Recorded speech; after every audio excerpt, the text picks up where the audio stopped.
The day I saw his face go completely white, like a sheet of printer paper, was the day my life split into a before and after. I was standing right there, holding the phone in one hand and his pristine, embossed corporate expense ledger in the other. He had just walked in from a late client dinner, smelling faintly of expensive cologne and cheap deceit. He looked at me, this man I was supposed to marry in 3 months, and he knew. He knew I had seen the texts, and he knew I had seen the receipts. But the texts were just the betrayal of my heart. The receipts, those beautiful, incriminating little slips of paper, were the betrayal of his entire professional life. I had already done it. I had reported him.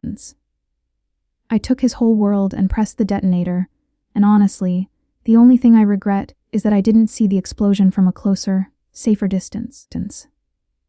Before I get into the nauseating details of how I planned and executed the end of his career, I have to ask you straight up, was I wrong for not just walking away, but for burning down everything he had built on a foundation of lies? Tell me if you would have done the same thing. To understand why I didn't just dump the ring on his desk and walk out with my head held high, you need to understand who Mark was and, more importantly, who I thought he was. We had been together for 7 years, since our sophomore year of college. We were the couple that everyone thought was going to make it. Our entire life was a beautifully rendered, high-resolution image of success. He was a rising star in a high finance consulting firm, already earning an obscene salary with a corner office and a view of the city skyline. I was a senior project manager at a non-profit, doing work I genuinely loved. We had a gorgeous, newly purchased brownstone, a golden retriever named Winston, and a wedding planned for late summer that my mother was already driving me insane about. Everything was perfect, or so I believed. Mark was always ambitious. That was one of the things I initially loved about him. His drive, his almost clinical focus on achievements. He worked 18-hour days sometimes, and I was always the supportive fiancé, bringing him coffee, telling him to take a break, celebrating every promotion as if it were my own. His company was known for being demanding, but also incredibly lucrative. Part of that high-flying lifestyle involved constant travel, expensive client dinners, and, crucially, a very generous corporate expense account. He traveled constantly, New York, London, Tokyo. He was always on a plane and I just accepted it. I thought it was the price of our future. He'd joke about his company's motto being, "Expense it," and I'd just laugh and tell him to be careful. Oh, the sweet, nabbavy laughter of a woman about to be blindsided. The cracks started appearing slowly, like hairline fractures in a priceless face. The first thing I noticed was a change in his demeanor. He wasn't just tired from work, he was distant. Our conversations became purely logistical. When he'd be home, who was walking Winston, what bills needed to be paid. The spark, the easy banter we always had, was gone. When I tried to talk to him about it, he'd dismiss it instantly, saying I was being too emotional, and that the big merger was just stressing him out. I started to feel like a project he needed to manage, not a partner he adored. Then came the little, irrefutable pieces of evidence. The first was a receipt for a ridiculously expensive jewelry store tucked deep inside a folder he'd left on the kitchen counter. I picked it up, my hands clammy, and the amount was astronomical. It wasn't my birthday, our anniversary, or anything special. I confronted him, and he had a brilliant, smooth-talking excuse ready. It was a thank you gift for the CEO's wife, a total political necessity for the deal, honey. I couldn't put my name on it, so I had to use a personal card and expense it later. It sounded plausible, too plausible maybe, but I let it go. I wanted to believe him. The second piece was a flight itinerary. He was supposed to be in Chicago for a 3-day conference. I had gone to print something on his office printer, and a draft itinerary was there. The flight to Chicago was correct, but the return flight wasn't from O'Hare, it was from Miami. I asked him about it, and he scoffed. Oh, they changed the last day's venue at the last minute to a satellite office in Florida. It was a mess. Didn't I tell you? No, he hadn't told me. But he made me feel crazy for questioning him, for even doubting the narrative he was so expertly weaving. The final straw, the one that shattered the vase completely, was the phone. He was obsessively protective of his work phone, always face down, always locked. One evening, he was in the shower, and a notification flashed on the screen. Just the first line of a text message. It was from a contact named SM, and the text read, "Last night was amazing. Can't wait to see you in Paris next week, babe." The blood drained from my face so fast I thought I might faint. SM was not a client. Was a very feminine-sounding pet name. My hands were shaking so violently I almost dropped the phone. But I managed to unlock it using the birthday I knew he used for everything. The messages were a torrent of sickening, saccharine confessions and explicit details. M was his executive assistant, a young woman named Sarah, and they had been having a full-blown affair for the better part of a year. Using his business trips as their personal company-funded vacations. I didn't scream, I didn't cry. A terrifying, cold clarity settled over me. I walked out of the bedroom, not to confront him, but to go to his home office. The betrayal was a physical ache, a searing burn in my chest, but the rage, the absolute, soul-consuming fury, was what gave me strength. He wasn't just cheating, he was making me a fool, using my patience and my love to cover his tracks. But the real, professional-grade evil was in the expense folder. He kept all his expense reports meticulously organized, waiting to submit them in large batches. I opened the file marked Q3 submissions, and there it was. Everything. The client dinner. That had been a romantic evening for him and Sarah.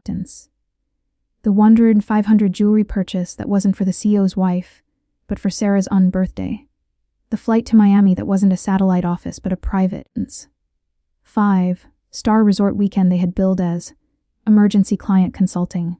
He had been filing fraudulent expense claims, hundreds of thousands of dollars over the course of a year, to fund his mistress and their lavish lifestyle. He wasn't just a cheater, he was a corporate criminal, a thief hiding behind a 10,000 suit. And that's when the calculation in my mind began. I could throw the text in his face, tell him to get out, and suffer the pain of a broken engagement. He would move on, pay a small settlement, and keep his corner office and his high-flying life. His career wouldn't even hiccup, he would win. And I, the betrayed fiancé, would be the one left with a cancelled wedding. A mortgage and a decade of my life wasted. The injustice of it all was a physical chokehold. No, absolutely not. He hadn't just cheated on me. He had bankrolled his affair by stealing from his employers, the very company that was supposed to secure our future. If I was going down, he was coming with me. He would face a consequence that actually mattered to him. The destruction of his professional empire. I spent the next 3 days in a state of controlled fury. I didn't say a word to him. I was a master actress. I smiled, I asked about his day, I even made his favorite dinner. While he was out at another fake client dinner, I photographed every single incriminating document, cross-referencing the dates with the text messages I had already copied. I compiled a spreadsheet that was a masterpiece of evidence.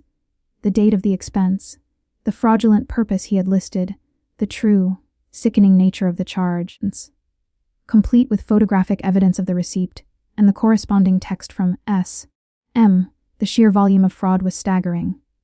He wasn't just bending the rules, he was shattering them and building a gilded cage for his mistress with the pieces. His company, being a major, publicly traded firm, had a robust ethics hotline and an anonymous reporting system, which was exactly what I was counting on. Their rules on financial misconduct were ironclad. 0 tolerance, immediate termination, and potential criminal referral. Mark had always mocked the people who had been caught before, calling them stupid. Distance. I was about to prove that he was the stupidest of them all. So that's the situation I was in, and I had to make a choice. I was holding the literal smoking gun. Hundreds of thousands of dollars in evidence that would not only cost him his job, but potentially his freedom, and certainly his entire reputation in the financial sector. Distance. I could have simply exposed the cheating, walked away, and let the chips fall where they may. But that felt like letting him off the hook, allowing him to fail upwards into the arms of his mistress, who would suddenly find their luxury lifestyle severely downgraded. He only cared about two things, his career and his money. I decided to strip him of both. Before I tell you exactly what happened when I dropped the bomb and how the company reacted, I want you to pause right now and comment below. Knowing everything I just told you, all the lies, the deceit, the systematic theft, what would you have done? Would you have just walked away, or would you have done what I did and reported him to his company's ethics department? Seriously, let me know. I need to know if I'm the only one who thinks this kind of betrayal warrants professional ruin. The night of the confrontation, the night he came home and saw the phone in my hand, was the culmination of my plan. Before he walked through the door, I had already sent the email. It was a professionally worded, concise report to the corporate ethics and compliance office, outlining the dates, the amounts, and a neatly packaged PDF containing all the evidence, ending with a note that I was the former fiancé of the accused and had uncovered the misconduct accidentally. I made sure to send it from a burner email and used a VPN, not because I was afraid of him, distance, but because I wanted the focus to be entirely on the evidence and not on the messy drama of our relationship. He walked in, happy and oblivious, tossing his briefcase onto the sofa. "Rough day, babe," he said, moving to give me a peck on the cheek. I didn't move. I just stood in the hallway, holding up his phone, where the last unread message from Sarah was still glowing. "Last night was amazing." The screen read. He froze. His confident, arrogant mask fell off, and his face became that horrifying shade of white I mentioned earlier. He stammered, What are you doing with my phone?" I didn't yell, I spoke in a voice so cold it didn't even sound like mine. "I'm looking at your itinerary. I'm looking at the flights, the dinners, the 5-star hotels you charge to the firm as client acquisition meetings. I'm looking at the proof that you've been having an affair with Sarah for the past year, and that you've been committing massive corporate fraud to pay for it." He lunged for the phone, but I sidestepped him easily, a terrifying calm guiding my movements. "Don't touch me," I said. "It's too late anyway, Mark. It's all already gone." His eyes went wide with pure panic. "What do you mean gone?" I placed the corporate expense ledger on the counter and tapped it with my finger. "I mean, I didn't just break up with you. I ended you. I compiled every single one of these fraudulent claims, the flights, the jewelry, the hotels, with the text messages from your little mistress as evidence. I sent the entire package to your company's ethics department about an hour ago. You're not going to be worried about getting fired, Mark. You're going to be worried about getting arrested." The air went out of him. He actually stumbled back and sat down on the floor, leaning against the wall, his head in his hands. He didn't even try to defend the cheating. All he could focus on was the impending doom of his career. He started begging not for my forgiveness, but for me to call them back, to say it was a mistake, a misunderstanding. "My career? Sarah! This is my life! I'll lose everything! You can't do this! I'll pay it all back! We'll get married!" Distance. I'll never talk to her again. I looked down at the pathetic shell of the man I thought I loved. "You should have thought of that when you were booking a suite in Paris on your company's dime. You thought you were so smart, didn't you? Too important to get caught. I hope the consequences are everything you deserve." I told him I was leaving for the night and that he had 24 hours to be completely out of the house. I grabbed my overnight bag, Winston's leash, and walked out the door, never looking back. The aftermath was swift and devastating, exactly as I had planned. The next morning, I got a call from a private investigator working for the firm's legal department. They were incredibly professional and thanked me for providing the irrefutable evidence. Within 48 hours, Mark was placed on administrative leave. A week later, he was fired, not just fired, but escorted out of the building with his picture circulated internally as a warning. The fraud was so extensive and so blatant that the firm's board was forced to make a public statement about aggressive internal compliance action to reassure investors. They didn't press criminal charges, which was a small mercy, but they forced him to sign a settlement agreement to repay a massive portion of the stolen funds, draining his entire savings and stock options. The fallout was complete. His reputation in the tight-knit world of high finance was completely destroyed. He couldn't get another job in consulting. Every door was slammed shut. His new life with Sarah lasted about 3 weeks after his firing. When the corporate card was cut and the lavish lifestyle evaporated, Sarah realized that a jobless, disgraced Mark wasn't nearly as appealing as a successful, corporate Mark. They had a spectacular, highly public breakup. He lost the career he had dedicated his life to, he lost the woman he cheated with, and he lost me, his true partner. He ended up having to move back in with his parents in a different state, and I sold the brownstone, splitting the profits evenly as per the deed, and started my new, much quieter and much happier life. I sometimes hear whispers about him, that he's working an entry-level job now, struggling to make ends meet, and every single time, I feel a small, cold sense of satisfaction. It wasn't about revenge, it was about justice. He needed to understand that betrayal has a cost, and for him, the highest cost was his precious career. I protected myself and ensured he faced a real consequence for his choices, not just a slap on the wrist. I lost a fiancé, but I found my strength. So that's my story. It was a messy, heartbreaking, and ultimately satisfying ending to a chapter I never thought would close. I'm thriving now, focused on my own career and genuinely happy. I've learned that you can't control what people do to you, but you can control your reaction and your strategy for dealing with it. Like this video if you were on my side and believe he got exactly what he deserved.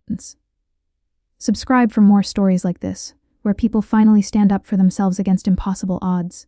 And please, share your final thoughts on this whole mess in the comments section. Did I go too far, or was it the only way to get true justice? Let me know what you think. I'll see you all in the next story.